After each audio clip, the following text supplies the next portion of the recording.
गुढीपाडवा गुढीपाडवा गुढीपाडवा गुढीपाडवा. पण आपण गुढी का उभारतो? मला पण तोच प्रश्न पडलाय.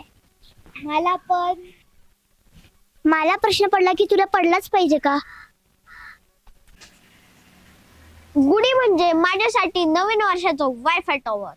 5G 4G 5G 4G काय चालू आहे?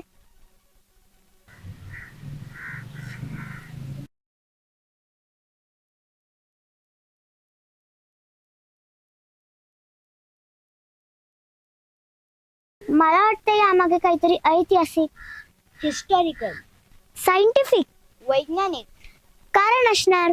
अरे सेम इंग्लिश. अरे प्रभू श्रीराम जेव्हा जय श्रीराम. ओके जय श्रीराम.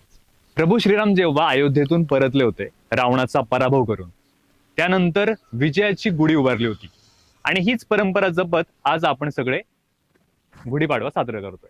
गुढीला एवढ्या गोष्टी का लावतात? वर डेकोरेशन. अरे उगाचच नाही, याला काहीतरी अर्थ आहे.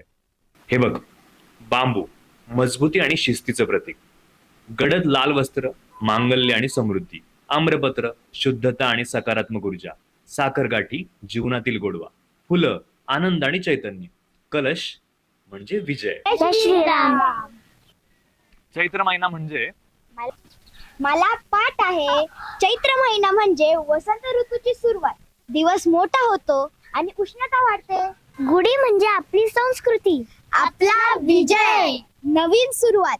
चला मग आपण नवीन वर्षाचं स्वागत करूया. नवीन वर्षाच्या हार्दिक शुभेच्छा. जय श्रीराम, जय महाराष्ट्र.